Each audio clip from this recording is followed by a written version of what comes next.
Estamos no ar! Este é o podcast Motorsport.com, edição 347, num oferecimento de Mint, Bitcoin e criptomoedas. Invista na Mint, a plataforma cripto do BTG Pactual. Estou de volta, sim, ao meu lado, Carlos Costa, e temos aqui como convidado Felipe Mota, apresentador dos canais Olá. ESPN, ao Bom lado te da ver. nossa Isa Fernandes, como você Oi, também Isa. já Oi. observa. E olha só, tem aqui uma pauta que eu acho que pode ser mais palpitante do que o próprio contexto dela, Do que o assunto. do que o assunto. Porque, olha, a gente tem aí dois pilotos de uma mesma equipe dominando o campeonato de pilotos. Só que parece que a periferia, alguns outros assuntos, né, pegam mais o fã do que a Verdade. própria briga entre os dois. Né? Então, me responda, Felipe Mota, eu já vou aproveitar que você está Obrigado. aqui, né, como convidado aqui, porque aparentemente, pode ser uma visão nossa única. Pode. Né? Aparentemente, a briga Piastri versus Norris não empolga. Um abraço para todo mundo. Cara, eu gostei muito da sua introdução do tema, porque ela me trouxe uma visão sobre Piastri e Norris que eu não tinha, só na introdução. Porque, para mim, na semana passada, quando vocês fizeram podcast, eu tive o prazer de fazer meu primeiro podcast com o Molina, que eu sou muito fã dele, eu trouxe esse tema de achar que o campeonato está com uma temperatura pelo título abaixo do que deveria. 9 pontos não é nada, gente. E a gente não tá falando uau. E eu relacionei simplesmente aos dois. O Norris é meio água com açúcar, e o Piastri, o homem de gelo, que também não fala muito, então dois Açúcar pilotos com meio água. black, entendeu? Exato. Só que, cara, a sua introdução dos outros, quando você fala assim, porque parece que os outros temas estão acima, e eu parei para pensar e falei assim, putz, de fato estão. Só que daí eu passei também a olhar aos outros temas. Eu acho que isso também atrapalha essa percepção de que o campeonato tá bom. Porque os dois, sim, até o momento estão água com açúcar, fora da pista, porque na pista as disputas estão interessantes. Mas, cara, você teve todo o imbróglio, Max Verstappen, Red Bull, Horner saindo, estão falando, vai para Mercedes, não vai para Mercedes, mas se for para Mercedes, Russell e o Antonelli. Então, olha só, aqui já tem um combo. Posso acrescentar Claro. mais uma coisa? Algumas vitórias do Norris que poderiam ser a resposta dele, especialmente depois do Canadá, por exemplo, tem ao mesmo tempo os primeiros pontos do Bortoleto, na outra corrida que ele ganha, o pódio do Nico Hülkenberg. É isso. Então, tipo, não, eu ia continuar a fica lista. em segundo plano a vitória dele também. Não, você matou a pau, Eric. Essas férias te fizeram muito bem, garoto. Eu vou falar pra direção, Olha aqui, só. se quiser me dar mais uma, não tem Poxa, problema. maravilha. Negado. Poxa, aí a gente... Então vamos lá. Mas eu vou continuar numa questão meio internacional. Aí tem o Hamilton e Ferrari. Caramba. novelão. Novelão. Tudo coisa grande. E a gente fez um podcast no começo do ano que eu falava que para mim o Hamilton não vai passar incólume ao ano. Vai ser nada vai deixar, e tá acontecendo isso. E aí tem um componente que você trouxe, que, claro, você trouxe o Hülkenberg no pódio, que de fato mas é uma coisa simpática. Basta ver que nem os dois patsos ali da McLaren celebraram. O Hülkenberg passou batido, achei que os dois foram mal nisso, muito embora estejam brigando pelo título. Mas, cara, pensando no contexto brasileiro, o impacto Bortoleto. No Brasil, que obviamente quando eu falo, nossa, estou achando a percepção, eu estou me referindo mais à percepção brasileira do que fora. A gente não tem como ter essa temperatura geoblock aí. Então eu acho que tem esse fator Bortoleto, que daí é assim, tem uma corrida legal, a beça pro campeonato lá na frente, o Bortoleto é 8º, pode ver engajamento em redes sociais, é Bortoleto. Então, fazendo uma comparação com outro esporte, a NBA, quando o Wembanyama foi o novato do ano, há 2 temporadas, os vídeos mais compartilhados da NBA foram todos do Wembanyama. O time dele não estava nem indo pro playoff. Então, fazendo um comparativo, meio que isso, entendeu? Então, que time que ele jogava? Ele ainda joga no San Antonio Spurs. Tá. Então é isso. Eu acho sim que o campeonato, no que diz respeito à luta pelo título, está melhor do que talvez a percepção, mas repito o que eu disse a semana passada, eu acho que a tendência, agora que o campeonato está muito configurado apenas aos dois, é que haja um cruzamento ali da fronteira individual em que isso vai chegar ao grande público. Agora, Isa, tem até uma questão que levantaram há algumas semanas, ou na semana passada. Algumas semanas. Né? Comparando esse campeonato, para mim é uma comparação descabida, mas é um sintoma disso que a gente está falando. Sim. Se esse campeonato agora era tão ou mais chato do que o de 2023. Exato. Né? Tão ou mais chato? Aham. Teve esse debate? Teve. Pô, nessas horas é bom não ser tão conectado no mundo digital, gente.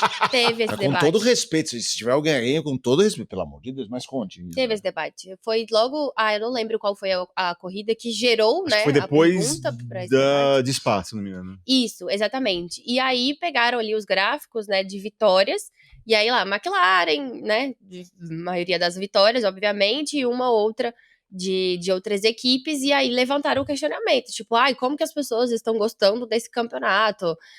Tá pior que 2023. E aí gerou um grande debate, virou um motivo virou um campo de guerra, na verdade, no Twitter. Teve isso mesmo? Teve. Você é maluco? Como assim? Que não sei o quê. E aí eu trouxe, então, o debate do Twitter pra gente... Gostei! Analisar ali se, de fato, quem tá sendo, né, se 2025 tá sendo, de fato, pior do que 2023. E aí, assim, Cara do Felipe. O Felipe tá indignado com esse questionamento. Não, eu adorei você de verdade trazer isso pra cá. Que alguém não gostou do questionamento. Porque alguém tá assistindo, que provavelmente faz parte disso, vai ser gostoso quando chegar a hora de analisar. Que ela falou, vamos trazer pra analisar. Isso, e aí, né, ali na análise dos números, friamente falando, e não só, né, com opinião e particularmente falando, mas a gente consegue ver uma diferença clara que em 2025 tem poles diferentes, o próprio Verstappen aparece mais vezes, a gente tem aparições diferentes, né, no pódio. Vitoriosos diferentes. A gente tem vitoriosos diferentes, sendo que estamos ainda na metade do campeonato.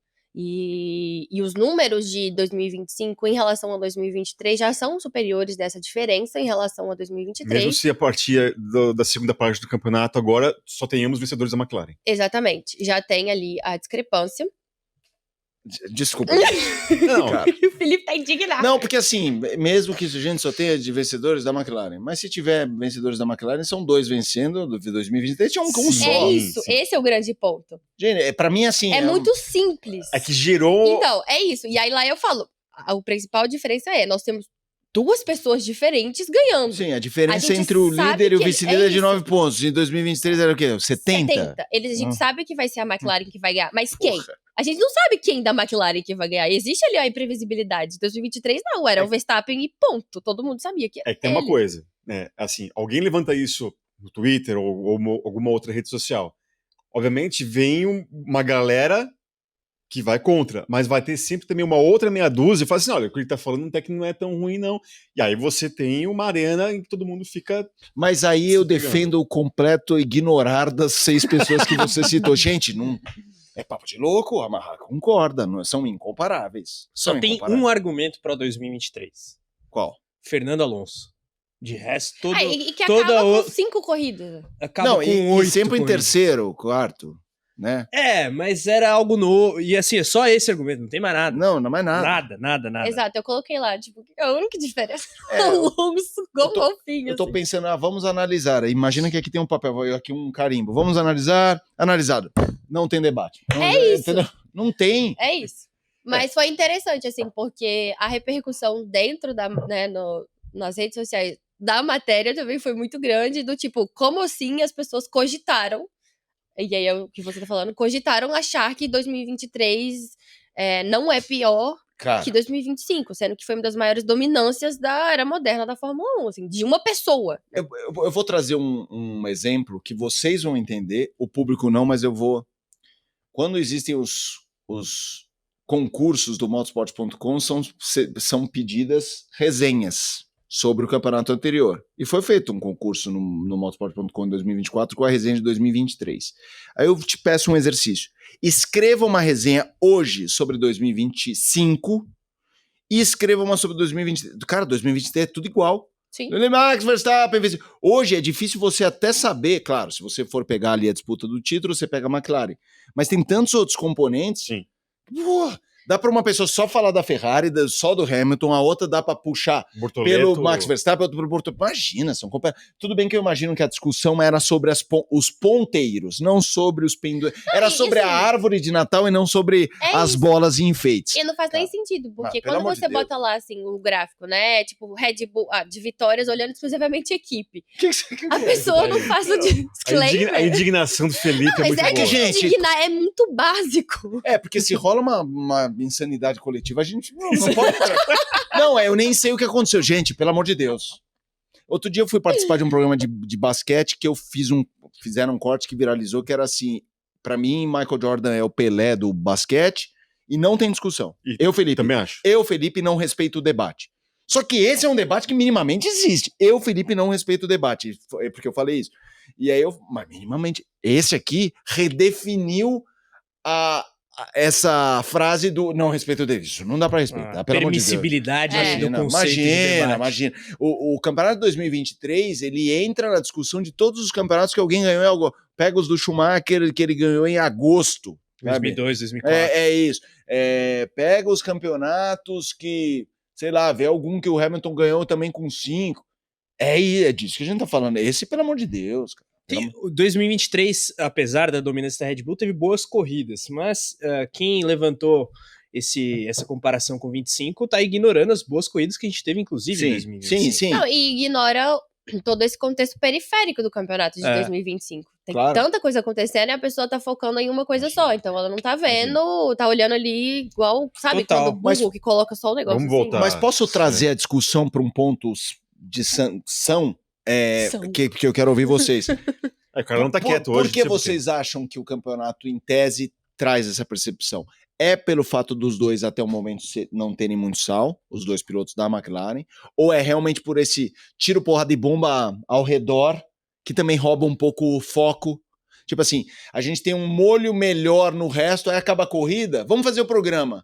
É raro Piastri e Norris abrirem o pódio, no sentido de o breaking mais news. legal. E os cortes que depois funcionam, que vocês fazem, também não são os mais vistos. Uhum. Por quê? Porque eles não têm sal. É a famosa vende mais porque é fresquinho ou é fresquinho porque vende mais? As duas coisas. Eu Eu acho também que eles não têm sal, negativo Uma o personalidade tempero forte, dos no dois. caso, né? Exato.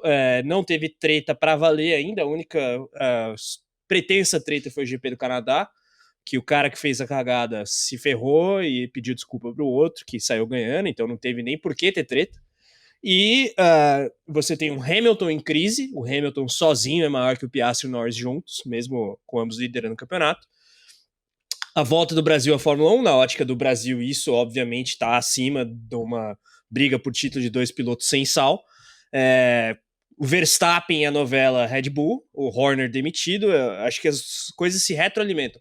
Talvez se fosse um campeonato disputado, que a gente não tivesse esses elementos outros, talvez sim a briga pelo título fosse um pouco mais focalizada. Eu lembro, por exemplo, da gente cobrir 2019, 2020, que era Hamilton e Bottas, que o Hamilton press-release ambulante, e o Bottas é um cara também muito assim, protocolar no âmbito declaratório. E não havia disputa. Às vezes a gente forçava na quinta etapa, olha, será que é este ano? Mas era o que a gente tinha pra fazer. Claro. No caso, eu lembro muito com o Eric, era esperar o Bottas refugar em algum momento. Esperar refugar ou criar esperanças, nesse sentido que eu disse, esperar, de que ele mantivesse a briga, o que não aconteceu. Agora, não é o caso, tem um monte de coisa concorrendo do ponto de vista noticioso. E eu pergunto pra vocês todos, vamos lembrar dos campeonatos que foram bem disputados, briga por título, né? Não é 23 quem pega a terceira posição do pódio. Quantos tiveram protagonistas tão fracos, do ponto de vista de carisma? Não tô falando de piloto, falando de carisma. E quantos tiveram tanta concorrência do noticiário? Vamos recapitular. 21, Pô, é bom, hein? 21, Verstappen e Hamilton. Eu acho o Hamilton muito politicamente correto, mas é um absurdo, baita personagem. E não teve, acho que, nenhuma concorrência no noticiário. E mesmo que tivesse, ia acabar em segundo plano. Hamilton e Verstappen? Em 21. Não me lembro. 2016. Eu não vou citar 17 e 18, porque pós-férias o Vettel acabou definhando nos dois campeonatos. Sim. 16. Caos total na Mercedes. Não, imagina. Fantástico. 2012, Alonso e Vettel, 2 excelentes personagens. Ele ia falar outra coisa. O que eu ia Dois falar? doentes. Não. Naqueles tempos eles eram um pouco mais do que hoje. Exato. 2010, os mesmos 2 protagonistas e um campeonato bem dinâmico. Sim, não, eram 2010 é o que talvez, você vai lembrar bem, que mais se compare nesse sentido de ter outros elementos de destaque no noticiário. Não sei se comparáveis. Não. É 2010 a marca é que chegam até a penúltima etapa 5 pilotos vivos pelo título e na última 4. Eu não me lembro qual sai da briga. Será que foi Button? Tinha aquela pontuação dobrada na última etapa? Não tinha. Não era? Não tinha. 2010 não tinha, mas 2010 fazem a foto, eles emulam a foto do Senna, Prost, Mansell e Piquet com 5, que era o Button sai. É o Button, né? O Button, Weber tá na foto. Hamilton, Button. Não, na foto o Button também tá, porque a foto é na Coreia. Ela foi feita antes. Então é Button, Hamilton, Weber e Vettel e o Alonso. 5 pilotos. Então ela é diferente porque tinha os 5 pilotos. As que foram parecidas com o que você está falando, mas aí é diferente do ano atual. São 2007 e 2008, porque 2007 e 2008 foram, especialmente 2007, que é um campeonato que envolve os 4, Alonso, Hamilton na McLaren, Kimi e Massa na Ferrari, com muitos assuntos periféricos mais associados a eles, que foi o Stepney Gate, o escândalo, Spygate, né? o Spygate, que a gente chama de Stepney também, porque era o Nigel Stepney, o engenheiro. E o outro é o Mike Coughlin, acho. Mike Coughlin. Isso. E aí isso virou uma discussão, mas que tinha a ver com... Virou um componente extra de uma disputa de título, então a notícia extra envolvia os caras. Cara, enquanto eu tava falando isso, eu pensei num outro tema que eu vou jogar pra vocês já, peraí. Mas voltando a 2008, que foi Hamilton e Massa, cara, é engraçado, porque 2008 é um ano bem legal, tá? Bem legal.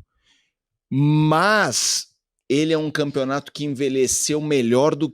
Assim, ele foi muito bom, mas havia no paddock gente que, o Hamilton era a estrela ascendente, segundo ano dele, e o Massa é um brasileiro, então, óbvio, o contexto brasileiro, tal. Eles se davam bem, eles tinham um fair play legal, mas não era visto como um duelo Insano. Como Exato. Verstappen. Exato. Então, assim, ele envelheceu por causa da batida da Singapura, eles chegam a se tocar no Japão, o Massa toca no Hamilton. E o Glock, né? E a final, exato. Então, assim, o campeonato foi um campeonato de pontuação apertada, mas não de sanguinário, entendeu? Ainda mais depois que foi 2007. Qual que é a pergunta que eu queria fazer para vocês? Quanto esses periféricos mostram como é vista a Fórmula 1 hoje de um sentido positivo? Eu não estou emitindo... Porque, assim, enquanto eu relembrava os anos, cara, não me veio nenhuma história paralela. Nenhuma. Zero. E olha que você citou Ampassan, Spygate, coisas assim. Isso. Mas que eram muito associados à ponta. Não tinha muito essa coisa de ter um noticiário tão importante pro sexto, pro sétimo, pro oitavo. Quanto isso que a gente tá vendo hoje, colocando no bolo do título, quanto se esse campeonato tivesse em 2008, a gente estaria falando de Piastri e Norris. Por conta de Drive to Survive, por causa dessa nova fanbase que curte os caras do meio do bolo. Você entendeu? Por o efeito Bortoleto. Vamos combinar. Se o Massa tivesse ficando no primeiro ano dele em oitavo e em sexto, ninguém tá falando do Massa, gente. Sim. O Massa ficou em sexto no primeiro ano. Agora, se tivesse, entendeu? Eu tô indo para uma discussão mais ampla. Se tivesse uma seca de piloto brasileiro tão grande na época, eu acho que falaria. Não do jeito que se fala hoje. Tá bom. Mas eu acho que aqui o que pega é a seca. Você entendeu o resto de rivalizar? Eu acho que o resto pega porque os 2 nomes principais são muito fortes. É Verstappen e Hamilton. Isso. Não é qualquer um. Bom ponto. Ótimo ponto. Se fosse o Schumacher tretando com a Ferrari e o Fernando Alonso mudando de equipe e sendo um desastre, acho que roubaria um pouco do holofote. Perfeito. É porque Ótimo ponto. os dois sozinhos são maiores do que o Piastri e Norris juntos, né? Então, Tipo, o Jean Todt demitido da Ferrari, Schumacher em pé de guerra com a Ferrari, Sim. e o Alonso, enfim, até do ponto de vista cronológico, não casariam essas coisas, mas estou citando personagens de peso equivalentes. Claro. Não, perfeito. Ele vai pra McLaren e é o desastre, mesmo sem Ou ter o seja, Hamilton. então, por Mas- que eu gostei? Fala, Eric. Agora, 2009 não rivaliza? Não tem esse, por conta da expectativa de quem vai buscar ali a Brown, o lance da própria história da Brown. Eu já vou até trazer isso, mas só para não perder, que eu gostei de ter jogado essa pergunta para vocês, porque a resposta foi muito boa.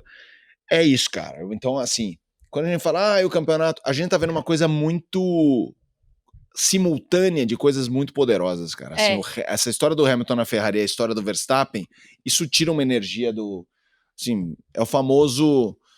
Não é culpa do Piastri, não é culpa do Norris, entendeu? Mas também é. Mas também é. Exato.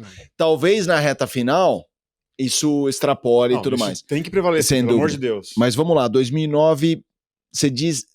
Eu acho que não, Eric, porque... Primeiro que tem aquele documentário muito bom da Brown GP no Disney+. Plus. Com aparições de Felipe Mota. É isso, quem me alertou foi até o Carlos. E foi legal porque eu vi como eu disse, não, papai, ele... Provou que você... É isso. Cara, aquele ano da Brown, a primeira história da Brown foi muito pré-temporada, né? Quando ela começa, tudo bem que depois teve toda a história do difusor duplo e tudo mais, mas não, cara, não se você disse se compara com este ano ou com aqueles lá? Eu não entendi. Não, com Não, esse, com esse. em assuntos paralelos rondando a temporada. Entendi. Isso é um bom ponto. Tipo o Crash Gate, que veio à tona em 2009. E o Crashgate também. Esse é um bom veio à ponto. tona em Eric, eu 2009. acho. Eu não acho que ele é similar, porque é isso que a gente tá falando, essa potência que foi essa reflexão que a gente fez no minuto passado, né, do Hamilton e Verstappen, eram coisas poderosas, mas vamos lá. E até porque não havia uma grande rivalidade, até pelo documentário, Cara, entre esse é o Rubinho e Button. Esse é um ponto. Não tinha essa rivalidade, tinha o surgimento da Red Bull, tem o acidente do Felipe Massa, Também. tem o anúncio da volta do Schumacher para 2010. Acho que temos Parabéns, Similar acho aí. que você encontrou um bom... Mas E não eclipsou tanto a briga pelo título, eu acho. Não, Me arrisco a dizer. Não, ela É não... que aí tem a visão mas- brasileira.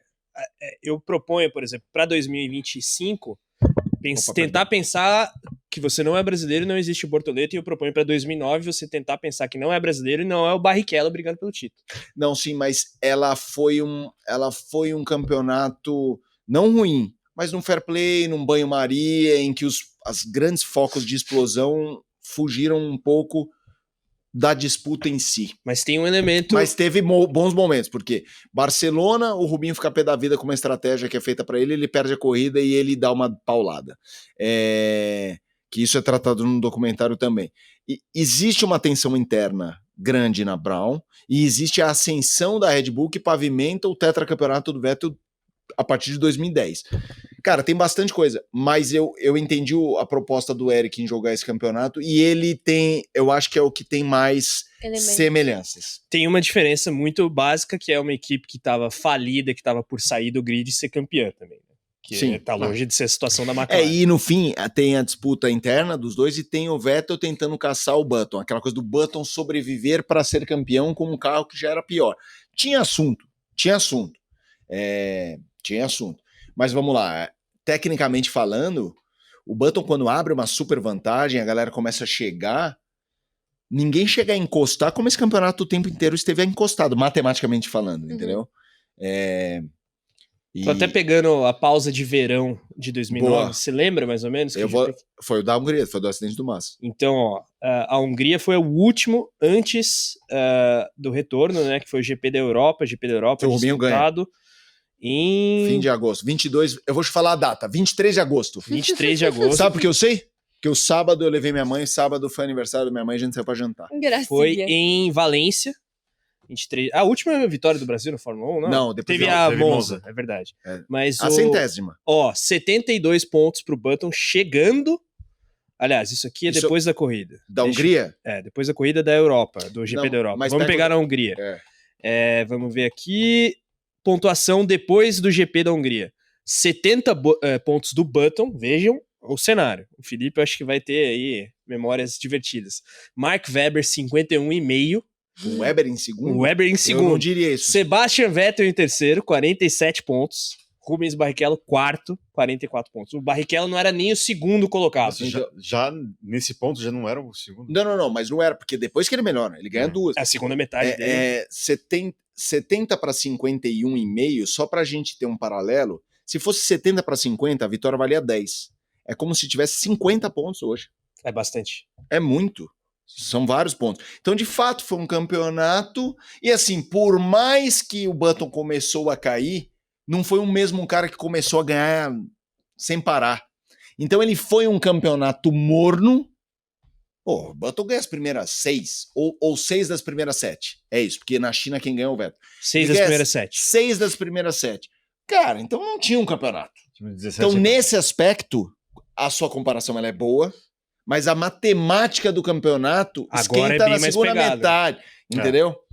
E, obviamente, também os personagens com personalidades completamente O diferentes. John Button sozinho tem mais carisma que o Norris e o Piastri juntos. É isso. Mas É também isso tem aí. mais do que o Jenson. É, também. Eu Mas o Jenson tem mais que os outros dois também.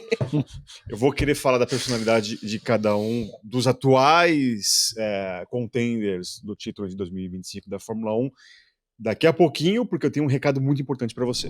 E olha só, Carlão, até dia 15 de agosto, você que ainda não é cliente Mint, tem uma grande oportunidade, não é mesmo? É isso aí, até dia 15, sexta-feira agora, você está acompanhando o podcast, até esta sexta-feira, 15 de agosto, você pode ter um benefício daqueles que o Motorsport traz para vocês junto à Mint, plataforma cripto do BTG Pactual. Você abre a sua conta, escaneia aqui o QR Code que está na tela ou clica no link da descrição, você vai lá para o app ou para o site da Mint, abre a sua conta nova e na hora de fazer o cadastramento, colocando e-mail, telefone e tudo mais, você usa o cupom MOTORSPORT50. É MOTORSPORT50 o nosso cupom, para você ter R$50 de volta no Bitcoin, colocando R$100 em qualquer cripto na sua conta da Mint. Vale muito a pena aproveitar. Eu tô tendo retornos muito bons aí na casa dos 27%, 28%, desde que eu fiz os meus investimentos lá no finalzinho de abril. Então vejam a curva de valorização aí dos meus investimentos em cripto. Então R$100 em qualquer cripto no aplicativo da Mint para novos cadastrados usando o cupom MOTORSPORT50. Tá aqui na tela todo o processo, mas é bem simples. Se você estiver apenas nos ouvindo, coloca lá o cupom na tela do seu cadastramento. E aí você tem R$50 em Bitcoin de volta na sua conta até o dia 22 de agosto. Vale muito a pena aproveitar. E é isso aí também. O aplicativo é simples, tranquilo de se usar e, obviamente, você tem aí a segurança do BTG Pactual. E olha só, falando sobre personalidade agora, dos dois pilotos da McLaren, porque eles são meio que água de salsicha, né? Só que também são diferentes entre si. São. Né? Que Muito. O inimigo do carisma, como o Carlos costuma falar. Que é o Norris. Deliberadamente, eu acho que o Piastri. Ah, bom. Mas eu quero ver ele um pouco mais maduro daqui, sei lá, uns 2, 3 anos e talvez aí a gente entenda que ele mudou, né? Teve uma curva ali. E o Lando Norris que quer ser o campeão do mundo, o primeiro campeão do mundo sem ser babaca, como o próprio diz. Com uma personalidade discutível. Peraí, ele fala sem ser babaca, dizendo que quem é babaca é quem bate de propósito, é isso? Ele não deixa isso claro. No sentido de... Porque muita gente acha que ele é babaca. Eu não entendi como definir o que é o atributo para ser babaca. Ser sujo ou quase sujo. Ah, tá. Na Então, pista. sem ser canalha, seria uma melhor, talvez. Talvez. Talvez a tradução na época... Sim. Sem talvez ser campeão, né? Um campeão sem ser canalha campeão. que parece que canalha dá uma questão mais pesada do que talvez possa ser. Mas eu acho que nesse caso, o canalha pode ser nos dois sentidos um pouco mais malandro. É um malandro, Tá, talvez. vamos lá. Continue, que eu tô gostando. Não, Você tem tá os on dois, fire hoje. Sim, estão os dois aqui. Sim. Sim. Vocês acham que também que não é de interesse da McLaren que esses são... que eles têm que lidar com dois caras que têm uma personalidade mais low profile, mais blasé, mais tipo, não vou fazer alguma coisa aqui para... Porque necessariamente resultaria em quebra de contrato no final da temporada atual. Peraí, interesse o quê? A McLaren, para ela, é interessante que os dois sejam assim? Não, pra ela mas eu não óbvio. vejo nenhum input da McLaren nisso. Os caras são assim, não é a isso. McLaren que determina É isso. Pra ela, até o momento, tá bom. Não, Só pra não ela, acho- com mais Que protocolar ganhe melhor, beleza, tá tudo certo, beleza. Só Sem acho criar que não vai- polêmica. Só não acho que vai ser assim até o final. Mas qual a gênese da pergunta, a Não, motivação da pergunta? Por causa disso. Porque, assim, beleza, a gente pede aqui, ou acaba pedindo Não, mas é isso. óbvio que o público pede e a equipe não pede. É isso. Então, beleza. Então, Eu acho que eu elogiei cedo demais. Não, mas eu qual acho que a gente equipe tem vai que querer falar... lidar caras se com matando. o ambiente de 2016 dentro da sua própria equipe? Ninguém não quer. dá, Não não é, dá. é muito difícil você lidar com dois caras que querem literalmente se matar. Mas posso fazer uma pergunta? Diga. Que você começou o seu raciocínio Eu não indo pra quero, um lado, eu não indo pra quero um lado- falar de uma outra coisa. Não, Que eu acho que é onde você vai entrar agora. eu ia te perguntar para vocês. Vocês acham possível o Norris ser campeão em 2025 sem ser babaca? Do que ele Sim. disse? Sim. Você acha que vai ser possível? Possível, sim. Acho pouco provável. Pergunta se é possível. Não, Se eu possível, aposto né? nisso, não. Gente, alguém Mas- ali, com todo o respeito, mas se um dos dois não coringar, esse campeonato não vai pra frente. Não, eu tô falando do ponto de vista esportivo mesmo. Pontos. Então, exato. Tipo, pontos, quem for campeão. Eu Vocês acho, acham que um vai conseguir ganhar do outro só no fair play? acho que sim. Acho que sim. Seria decepcionante dos Eu aspectos aposto- da história. Peraí. É eu Sim. que você quer. Eu não tô entrando. Eu também quero ver. Ai, que legal. Eu tô indo nos dois. Porque assim, óbvio que um pode quebrar, o outro abrir 20, 30 pontos e administrar. É isso. Mas no taco a taco, desse jeito Sem que tá conflito. 9, 12, eu acho que algum. Eu tô achando. Repito. Quebrou um carro já na Holanda, abriu 30, isso já permite quem tá na frente não administrar 100%, mas ele não vai só perder. Então, quando ele for perder, ele perde de pouquinho, e aí, de vez em quando, ele ainda vai ganhar. Mas eu acho que a tendência é um equilíbrio até o final, e isso vai obrigar um lado a ser, como disse o Norris, babaca. É e que aí eu quero ver. Eu acho que o babaca, assim, deliberadamente, se for um dos dois, vai ser o Piastri, não vai ser o Norris. Não. Eu acho que o Norris pode, assim, jogar duro numa corrida, coisas afins, tentar se impor em uma disputa X ou Y, mas tentar, assim, jogar sujo, em bom português, dentro de um limite de regra desportiva da FIA. Quem vai fazer isso, se tiver que fazer, vai ser o Piastri. Também acho. Não vejo o Norris fazendo Agora, isso. vamos definir o jogar sujo? Vamos. Por exemplo, o que o Piastri fez com o Norris em Monza ano passado. Não é jogar Não é sujo. jogar Não, sujo. Mas é jogar sujo. duro. É jogar duro. Isso é Tudo jogador. bem, mas vocês acham que na cabeça do Norris, fazer o que o Piastri fez ano passado é ser um babaca? Na cabeça do Norris, Sim. hoje, é. Porque o que a gente tanto fala das regras papai, essa expressão ridícula aí que tem permeado no noticiário, decorre daquela largada em Monza. Antes daquilo não tinha nem debate sobre isso. E tudo isso decorre do quê? Do Norris ter perdido aquela largada, dele ter ficado em condição de inferioridade e dele, na época, estar em posição de briga por título. Se não fosse isso, nem haveria esse debate. E o Norris, muito provavelmente, é o cara que mais bate o pé nesse sentido, a julgar pelo que a gente viu na pista. O Piastri já peitou o Norris, não só em Monza, ao longo desse campeonato, quase bateu no Norris nas últimas 2 corridas. Então, O Verstappen já foi peitado pelo próprio Piastri, não lembro se a Arábia Saudita teve alguma corrida que o Piastri deu chega pra lá no Verstappen. Quantas vezes a gente viu o Norris fazendo isso? para mim é mais natural do Norris, do Piastri fazer isso. Acho que nenhum ainda jogou sujo, mas o Piastri já jogou duro algumas vezes, e jogar duro pode desembocar no que a gente define de jogar sujo. Por exemplo, o mergulhão que ele deu na Hungria na última etapa. É normal, mas ele deu uma viajada. Sim, ele deu uma viajada. E não bateu por Cara, Um se pouco. batesse, era uma cagada. Entendeu? Era aquele que quando chega no box não dá nem pra defender. Pô, você viajou, hein, malandro? Mas, cara, ele faz isso. O Norris jamais daria uma viajada desse. As viajadas que ele dá Sozinho. são com ele. É Eu dele acho- contra ele mesmo. Então eu. Mas ao mesmo tempo, assim, eu não espero o Norris. Assim, até torço pra que ele faça. Pra mim, a grande notícia vai ser ele fazer. Cara, vai ser muito bom se ele fizer a coisa meio suja. Mas o que eu não espero que ele faça. Eu só vou lamentar se acontecer algo, ele fazer cara de choro ou de surpresa. Se numa Cara de disputa choro. pelo título mundial, uma pessoa. Você sabe que. É que Cuidado. eu não vou falar. Vocês perceberam que eu pensei. Eu não vou falar, mas assim, vocês vão entender. Assim, minha mãe sempre batia na tecla que às vezes podia ser desligado e blá blá blá. Meu, você precisa entender onde você tá, né? Tipo, você foi num casamento, foi num velório. Né? Porque tem gente que chega no velório contando. Tipo, a minha família. A minha família tem até o hábito de contar na sala de. Mas somos nós. Se eu vou no velório de alguém que não é da minha família, pô, eu não chego contando piada. E no casamento também você tem que ir feliz, né? Então, assim. O Norris, se ele ficar surpreso, ele não entendeu onde ele tá. Gente, você está numa posição de disputar o título mundial de Fórmula 1. Cara, uma disputa de título mundial de Fórmula 1 é uma das coisas mais tensas que existe em qualquer esporte. Uma final de Copa do Mundo é tensa? Cara, é tenso. É 11 contra 11. É 11 contra 11 e começa fatalmente 0-0. Ninguém pode bater com 3 minutos de jogo e acabar o campeonato porque tem 2 pontos a mais. Não dá. Então, cara, porra. E isso vale para qualquer esporte, assim, 100 metros na Olimpíada. Cara, você não pode pôr o pezinho e derrubar o da raia do lado, porque tem outros 3 correndo ali, entendeu? Você tem que verdadeiramente focar no seu e ser mais rápido. Cara, na Fórmula 1 não. Então, assim, se o Norris fui surpreso, pô, vai ser patético. Acho que a partir de agora, eu não vou fazer errado, mas... Tem que esperar que quem tá jogando com ele vai arriscar também. Aquele mergulhão que ele deu, meu...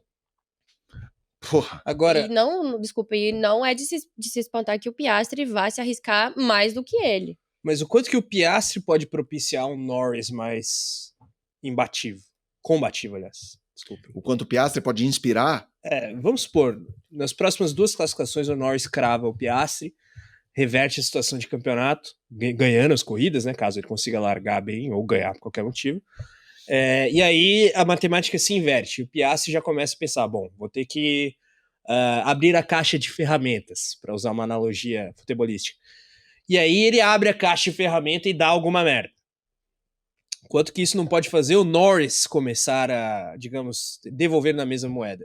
Eu acho isso, sim, muito possível. Não o Norris ser o cara que pega o revólver na mesa, conforme a gente discutiu no podcast com o Ricardo Molina aqui.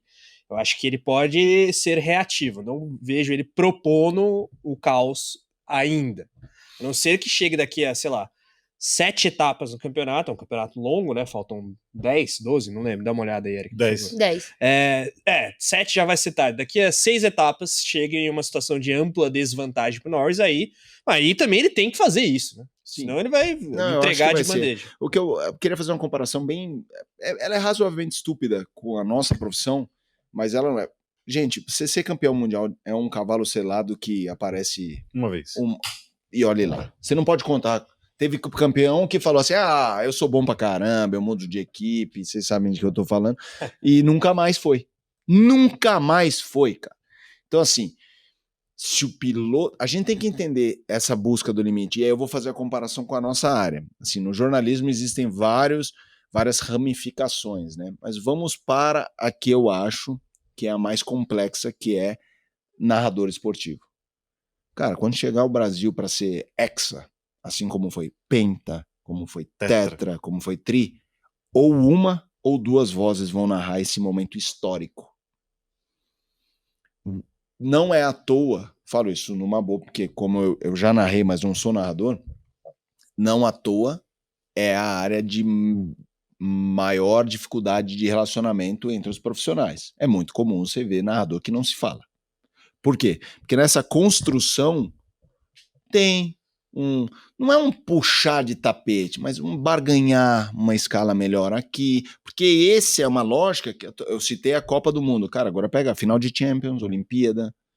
Quem vai narrar a Rebeca? Tudo bem que a Olimpíada, eles fazem aquela escala, você vai fazer o vôlei, aí você também tem que dar um pouco de sorte no esporte que você pegou, mas atualmente, você pegar há 10 anos, peguei tênis de mesa, você fala que porcaria. Hoje pegar tênis de mesa é narrar o Hugo Calderano. Uhum.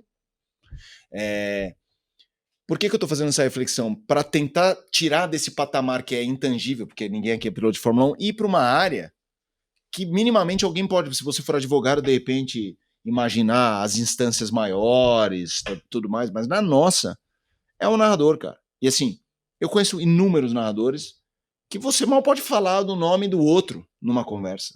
Caramba. Porque é disso que a gente tá falando. Um acha que em determinado momento, se você olhar, procura, esse podcast tá no YouTube. Quando acabar, procura. Tem no YouTube corte de um falando de outro. Fulano de tal foi quem me ensinou que eu tinha que ir até o limite. Cara, isso é uma discussão Norris e Piastri. Porque, basicamente, a maioria dos narradores é um duelo meio Norris e Piastri. Não é Senna e Prost, que um bate de... Vou lá cortar o cabo do microfone. Não é isso. Mas, cara, eu já vi narrador de rádio, eu tô na redação, um tá narrando, e o cara erra o gol. Sabe aquele cruzamento na área, bateu no gol! Ele fala o nome de um jogador. E o cara já tinha sido substituído. E aí o cara passa um outro narrador na redação e solta meio ampassa, mas não fala. Ô, Felipe, vamos supor que estivéssemos eu, o Everaldo Marques, trabalhava lá, Fred Júnior, e aí passa o cara, fulano não foi substituído? Que é uma forma de falar, puta, o cara não sabe, o cara errou quem narrou. Quem fez o gol. Isso. É muito difícil você ver isso em outras áreas. Existem rixas entre repórteres? Claro. Comentaristas? Claro. Mas é diferente. Porque é isso. Vamos supor, eu sou apresentador. A minha função não fica registrado no Hexa. Então, se eu faço o pós-jogo, legal pra caramba. Se eu faço o pré-jogo, bom também. Tem mais... Não é oportunidade, mas é uma lógica diferente. A do narrador tem que ser... O gol do título tem que ser meu. É diferente.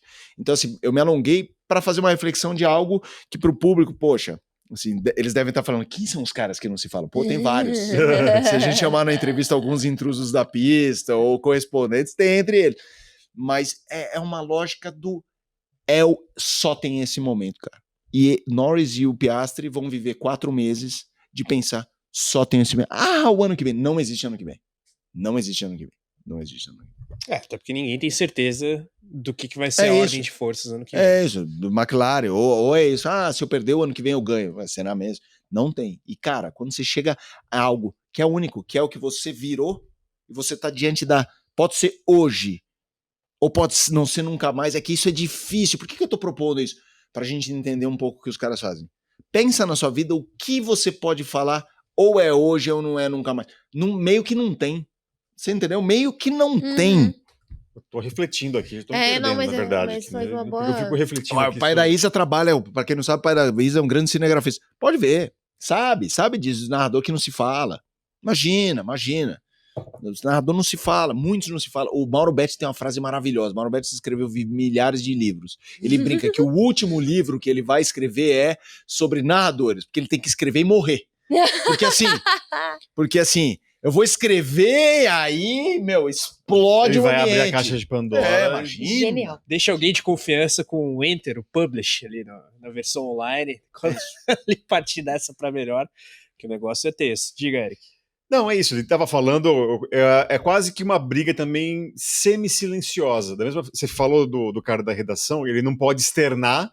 É isso. Mas ao mesmo tempo ele precisa trabalhar no bastidor. Exatamente, apontar jogar o dedinho. uma indireta. É isso que eu acho que deve estar acontecendo também na McLaren. Ao contrário, talvez, do que foi 2016. Da mesma forma que todo mundo busca 2021 como uma temporada que a Fórmula 1, que os fãs querem, mas no caso, se vai ser o domínio de uma equipe, aí a referência vira 2016. Porque ali era declarado, né? Tanto que os dois deixam de ter a amizade no âmbito pessoal, né? Enfim, para depois, até hoje eu acho que se bobear. Recentemente o Rosberg falou sobre isso, que é uma relação neutra. Neutra positiva. Tipo assim, não torço pra ninguém. Ninguém se torce pra morrer, mas não voltou a ser o que era, mas também deixou de ser o que foi. Então virou neutra. Por falar em um dos personagens de 2016, que diferença, hein, gente? 2016, 2025, 2026 e até, quem sabe, 2027. Opa! E como vocês gostam de falar, né, a arma, o revólver, está na mão de Lewis Hamilton, no caso da Ferrari. Segundo o jornal italiano, Gazeta... Só ver onde ele vai atirar, né? Segundo o Gazeta dello Sport, jornal italiano, que eu acho que é uma referência... de Ferrari de Ferrari, bem confiável. Quem tem a arma na mão de 2026 para 2027 é Lewis Hamilton. A Ferrari, ela pode não decidir se quer ficar com o piloto inglês. Quem tomaria a decisão é o Hamilton. Ela não vai decidir. Ela não vai decidir. E, no Ou caso, paga, né? Como assim paga? Ou paga a rescisão. Mas É. isso não ficou claro na notícia. Não. Porque se é a decisão dele, teoricamente, como foi apresentado, do que eu li aqui no motorsport.com, se ele falar fico, eles não têm a opção de pagar. Pelo que eu entendi. Impossível. Nossa, Impossível, Nossa senhora, que Entendeu? isso. Porque senão, então, essa notícia já morreu. Sim. Se, Porque se não ele, tem- se ele não tem opção, não tem opção. Pesado, hein? Entendeu? Porque assim, como que é a situação do... na NBA, porque assim, na NBA tem o player option, o time, quase todo acordo, quando tem o último ano de contrato, é team option ou player option. Então assim, ele vai ganhar 4 anos, 200 milhões, então 50, 50, 50, 50. Mas o último é player option, e o último é... Quando acontece aquelas mudanças de time que nenhum jogador sabe que isso ele é foi troca, isso é troca. Tá, mas normalmente isso não é no último ano de contrato dele, no penúltimo ano, no Não, caso. pode ser em qualquer um. Pode ser qualquer um. O que eu tô falando é o cara decidir. Então assim, o que acontece? Se é player option, o jogador tem uma cláusula de 50 milhões, mas ele sabe, entende que ele pode ganhar 60. Ele não executa o player option e vai ao mercado, às vezes para o próprio time renovar. É um ano antes. E aí, 60 milhões. Não, o cara teve uma lesão de ligamento cruzado e ele não vai ter mercado. O cara tá com ligamento cruzado. Ele executa o player option. Então é meio que você entender o seu valor. Team option, a mesma coisa. Você tem ali uma cláusula, o cara não tá rendendo, você... ou você corta, ou você faz uma proposta pro cara, tá, beleza, eu renovo com você, mas tem que ser diferente. Essa não é o caso, não é igual. E claro, existem gatilhos do que disse o Carlos, de você pagar, você jogar um cara fora, que quando é muito dinheiro não vale a pena. Você não vê um super craque sendo waived, que é sendo jogado. Você não vai jogar porque você é obrigado a pagar. Cara, nessa notícia, 2+1, sempre tem isso, 2+1. Geralmente o mais um é, o que a Gazeta tá falando é 2+1 e o 1 é o Hamilton que decide. Fico ou não fico? Uhum. É o que eu li. Então, se paga multa, então não é o Hamilton decide. Você entendeu? Pela notícia, ele decide. Não me interessa pagar. Agora, o que eu tô vendo é muita gente falando assim, mas então... Aí eu pergunto pra vocês, 2+1 do Hamilton, significa o quê? Pra mim não é tão óbvio que significa isso. Significa que ele vai se aposentar. Significa que ele vai pra outro lugar. Significa que ele vai ficar ali enganando pra ganhar. Pra mim não tem um caminho só. Qual que é? Quando vocês leem essa notícia, o que ela diz pra vocês? Um grande ponto de interrogação. Ponto de interrogação. Mas, Eu não com entendi. certeza, tem algum dispositivo contratual Não, por uma multa milionária que permitiria... Sim, acho que por metas, se bobear. O Deve grande... ter isso também, né, que é a cláusula de desempenho, no caso. Não, mas o grande ponto de interrogação é em relação à decisão dele mesmo. Não dá pra saber o que ele vai fazer, até porque ele tá num momento extremamente de baixa, mas em que momento algum ele... Minto. Em um momento ele, né, ventila aí a ideia de, a Ferrari precisa trocar de piloto. Mas a gente sabe que ainda não foi externado por parte dele a ideia de deixar a Fórmula 1 propriamente falando. Então, qualquer decisão dele ainda é algo que possa surpreender. Acho que até a permanência na Ferrari para mais, talvez, também seja uma surpresa. E que replica o último acordo dele com a Mercedes. Porque, na verdade, que a Mercedes era 1+1 com a opção dele de sair, e ele saiu. Uhum. Então, talvez o que tenha levado ele, inclusive, a assinar a Ferrari é saber que é ele que vai tomar a decisão e não a Ferrari. Não vão tomar por ele a decisão. Ele não vai ser dispensado no último contrato dele da Fórmula 1. Mas então eu vou refazer para vocês. Legal, ele tem uma garantia. Um player option é sempre... É isso que eu brinco do revólver na mesa. O player option, team option, quando tem um negócio na NBA, fica sempre claro com quem tá o revólver. Assim, porque se o jogador é muito bom, ele fala, o último ano é meu, e o time aceita porque é muito bom. Se o Hamilton fez isso, a Ferrari deu a ele esse poder. Uhum. Aí a pergunta, que é o que a Isa falou da decisão dele. Temos o ano que vem. Temos a segunda metade, o ano que vem. E aí a decisão dele. Esse +1 para ele, vamos esquecer Ferrari, pensa só em Hamilton. O que vocês acham que, com base no que a gente tá vendo, a cabeça dele, o perfil dele, significa o quê? Eu acho que tem que ignorar o que tá acontecendo agora. É tudo de 2026 pra frente. Até lá, tudo que tá acontecendo é irrelevante pra esse player option. E você, se o carro tiver bom... Mas eu acho que nem tudo, não dá pra ignorar tudo. Se o carro tiver bom, tudo isso vai ficar... organizacional da coisa. Se o carro dele ser estiver bom, ouvido. eles resolvem isso. É, Mas se o além carro de que estiver é bom, um- ele vai ser campeão mundial. Aí ele pode querer se aposentar por já ter conquistado o Octa. Beleza. Talvez seja até nessa linha, o player option que ele quis.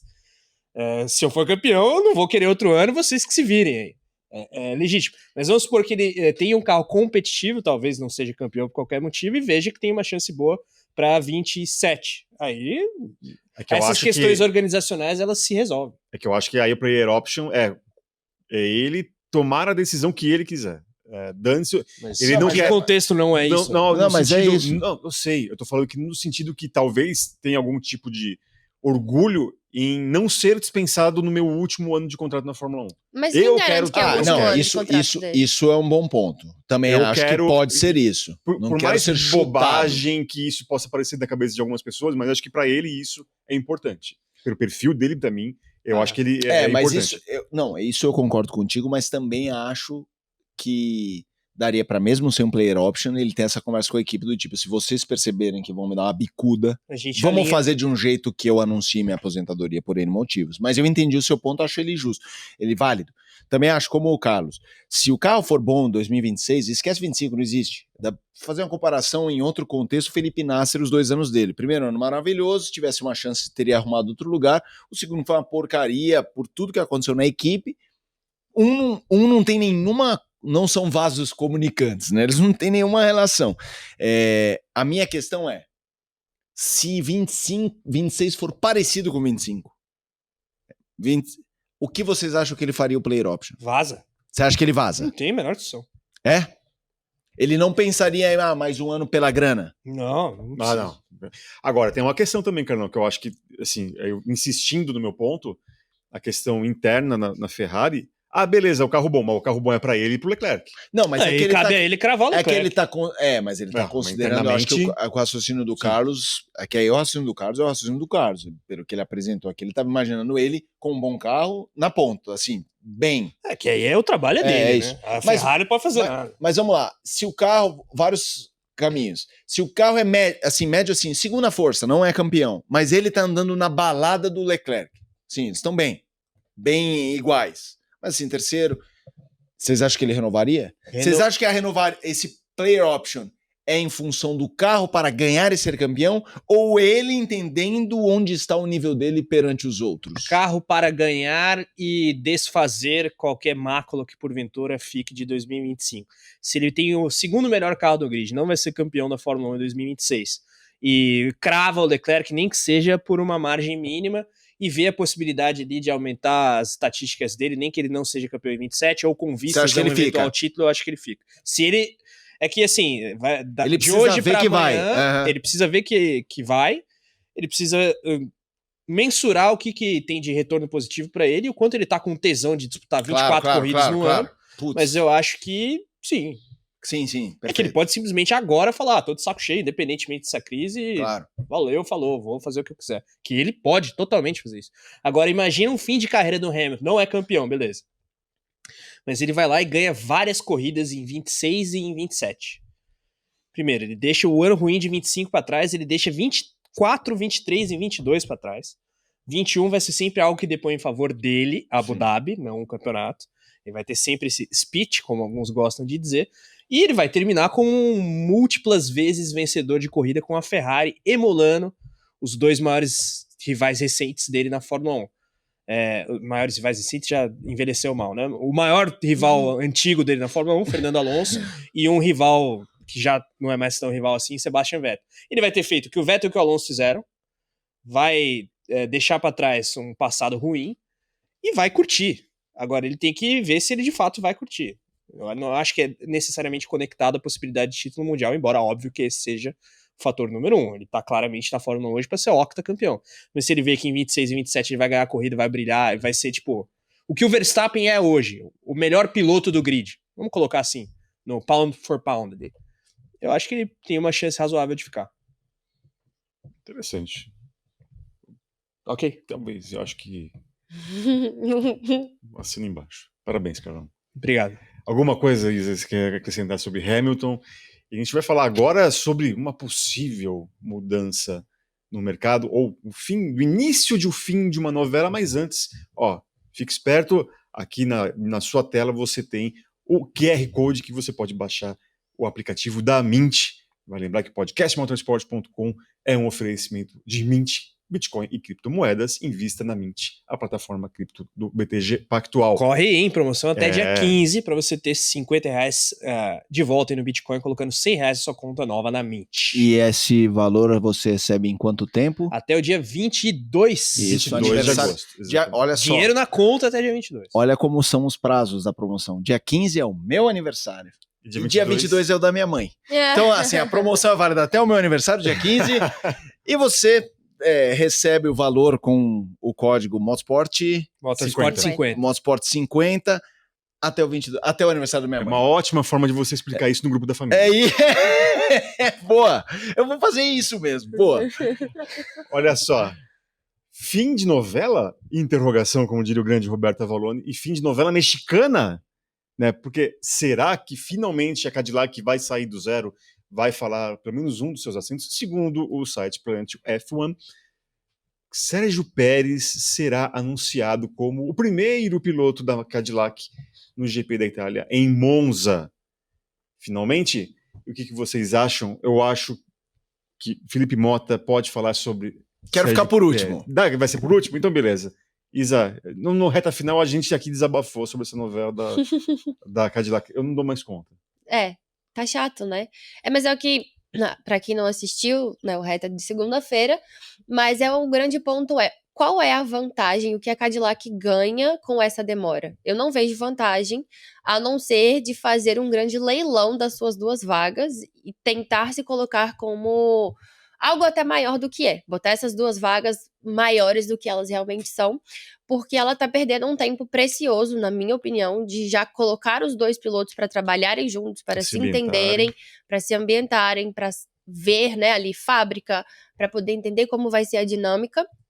Porque as férias, né, ali no fim do ano vão ser até mais curtas, porque a gente tem um campeonato indo ali até dezembro, basicamente. Então, o tempo para essa adaptação, e ainda mais para um ano que vai mudar o regulamento, que vai ser muita coisa nova, você perder esse tempo todo leiloando a sua vaga, ao invés de estar fazendo ali uma ambientação dos seus pilotos, para mim, é mais prejudicial do que benéfico. Essa demora acaba irritando até quem mesmo tá tentando a vaga, né? Porque ele pode se sentir desprestigiado de estar num leilão, prendendo alguns dos pilotos. Então, de verdade, não vejo benefício algum dessa demora até hoje de não ter saído os nomes. O Pérez é o nome mais forte de todo mundo que tá sendo, né, colocado aí. Sempre foi o nome mais forte, sempre foi o nome que nunca esteve fora. A gente tem vários outros nomes rotativos ali do outro lado, né? Bottas, Drogovic, essa é a semana do Drogovic, essa é a semana do Mick Schumacher, essa é a semana do Bottas. Mas o Pérez sempre esteve ali. Então, acho que o Pérez é a certeza da Cadillac. Resta eles deixarem claro se eles querem dois pilotos experientes ou se eles querem um piloto experiente e um piloto mais novo. Até vale lembrar que, né, como eu disse nessa última segunda-feira, são 6 meses para um carro da Cadillac estar numa pista de Fórmula 1. Né? E com pilotos, creio eu. Acho que para guiar o carro, né, Carlão, precisamos de pilotos. E realmente esse tempo cada vez mais curto. Então, o que pode acontecer? Né? Isso dá uma indicação também. Beleza, tem pouco tempo, são pilotos experientes. E aí isso ou indica não. que pode ser. Mas isso pode indicar que eles vão optar por 2 pilotos experientes, já que o tempo também é curto? Então, a questão do tempo, como diz o ditado, o tempo urge, né? E esses caras estarão na pista em sessões oficiais daqui a uns 6 meses, mas antes, até naquelas, digamos, concessões que a Fórmula 1 dá para a equipe que está entrando. Lembrando que a Cadillac vai ter motor Ferrari, não Cadillac ou General Motors ainda, mas, de qualquer maneira, eu acho que cada vez mais se encaminha para uma decisão em prol da experiência. Uma das duas vagas, é certo, vai ser de um piloto experiente. Nesse sentido, surge o Sérgio Pérez aí com ainda mais força depois dessa apuração do Planet F1. É curioso isso, né? Conforme vocês colocaram, Isa e Erika, cada semana surge um Bottas, um Drogovic. O Pérez nunca saiu do radar, de fato. O Bottas também sempre esteve ali na espreita, né? Fazendo insinuações até nas redes sociais com relação a um eventual acerto com a Cadillac e reiterando que são 2 vagas disponíveis. Então, supondo que tenha aí o fim da novela mexicana, Tem que ver o fim da novela americana, porque a Cadillac tem a outra vaga. Então, uma coisa, outra coisa é outra coisa. Mas eu sempre disse que achava que a Cadillac ia optar por Pérez e Bottas, os dois veteranos. Embora a minha escolha, se fosse eu, Graham Lowdon, chefe da equipe, seria mesclar aí o perfil de piloto. Um veterano, que na minha escolha não seria o Sérgio Pérez, seria o Valtteri Bottas, e um piloto mais jovem, que seria o Felipe Drogovic. Não só por pachequismo, como dizem, mas pela qualidade do piloto, porque os contendores do Drogovic são o Mick Schumacher, que a gente já teve várias divergências nesse sentido. Na minha opinião, não é um piloto tão bom quanto o Drogovic, e apesar de ter mais experiência... Vou fazer um parênteses aqui, mas sempre no embate entre Drogovic e Mick Schumacher, eu sempre falei Drogovic. Fecha parênteses. É importante esse parênteses, mas o que mudaria com relação a um e outro é a experiência, né? O Schumacher tem 2 temporadas de Fórmula 1, Drogovic não, embora tenha vários testes e coisas afins, está bem ambientado aí na Aston Martin há um bom tempo. Então é um cara que chegaria novo, mas não totalmente cru. De qualquer maneira, acho que cada vez mais se tem aí o cenário de 2 pilotos experientes até pelo tempo, né? Tá muito em cima. Mas se fosse para escolher um outro piloto que não o Pérez, partindo do pressuposto que essa apuração é verdadeira, eu acho que ela vai mais adiante que qualquer outra até então, por dar uma data aí de eventual anúncio, né? O GP da Itália, eu iria de Felipe Drogovic no outro carro, mas eu volto a palpitar em Bottas e Pérez aqui. É o que muita gente fala também, e há muito tempo, né? Mas é impressionante não deixarem claro como vai ser essa escolha da Cadillac. Primeiro, não é nem a questão dos nomes dos pilotos. Se a gente vai ter 2 experientes, um experiente e um novato, se vai ter um piloto norte-americano. Tem o Jack Crawford no páreo, teoricamente, né? Enfim, e eu acho que já tá dando, para não falar português, bem que tá dando saco já essa novela. E eu tomara que realmente essa notícia seja algo que a gente vai ter pelo menos uma data para entender um pouco mais esse cenário que cada vez, né, o tempo passa, deixa a gente mais enlouquecido aqui, até porque também envolve um piloto brasileiro. Felipe, o que você acha do Pérez? Eu vou falar do Pérez, porque todo periférico aí, de fato, enche o saco e como eu não tenho nenhuma informação, vai ser esse ou não vai ser aquele, vamos esperar. Cara, o Pérez, eu sempre achei o Pérez muito bom piloto, já falei isso várias vezes. E quando ele começou a cair na Red Bull, bati nele como todo mundo fez. Acho que o tempo, de certa forma, o perdoou, né? Acho que, assim, tá muito claro que qualquer um ali que caia nesse contexto de Red Bull, por A mais B, eu acho que nem as pessoas conseguem, os técnicos ali conseguem explicar para valer o que acontece. É o Verstappen, mas não deveria, cara. Quando a gente vê um piloto poderosão bater no companheiro, eu nunca vi desse jeito, entra um, sai um, e assim, o cara sendo top 2 e o outro de 10 para baixo. Eu acho o Pérez muito bom piloto e me parece que no momento que uma equipe quer entrar e quer apostar em alguém experiente, que ainda leva uma grana, me parece um nome. Não tá velho, assim, já vi time apostar em veterano pior que o Pérez, então eu acho uma escolha interessante. Eu gosto do nome do Pérez. Mais que o Bottas? Cara, mais do que o Bottas. Nesse momento, eu acho que o Bottas sempre teve um tratamento de um piloto que poderia ser campeão e o Pérez nunca teve. A não ser pela família dele. Mas eu não acho que a gente tá falando de pilotos de tamanhos tão absurdos. Entendeu? Tipo, o Bottas tá 2 prateleiras acima do Pérez. Eu não acho. E eu acho que o Bottas teve mais oportunidade. E talvez o Pérez tenha tido mais... eu não gosto da palavra preconceito, mas é inegável, cara. Assim, é diferente o tratamento se o Pérez fizesse na Mercedes o que o Bottas fez, o que não foi um ridículo, não foi patético, o que o Bottas não foi, mas nunca conseguiu enfrentar. Se o Pérez não conseguisse enfrentar, eu acho que ele seria mais criticado. Acho, no para o ímpar, eu prefiro o Bottas, historicamente. Mas o Pérez teve grandes momentos, hein? Grandes momentos. Então, pensando no Cadillac, sim, mais o Pérez. Eu prefiro o Pérez. Perfeito, então. Prefere Bottas ou Pérez, Isa? Não, eu fico com o Pérez também. Também, apesar de que ambos deixaram uma má impressão em seus últimos anos de Fórmula 1 como titulares. E eu me pego muito nisso, Carlão. Eu sei que você pensa diferente, o Bottas, para mim, parecia realmente um ex-piloto em atividade, se destacando muito mais pelo visual a la Keck Rosberg, começo dos anos 80. Isso. Do que necessariamente o que estava fazendo na pista.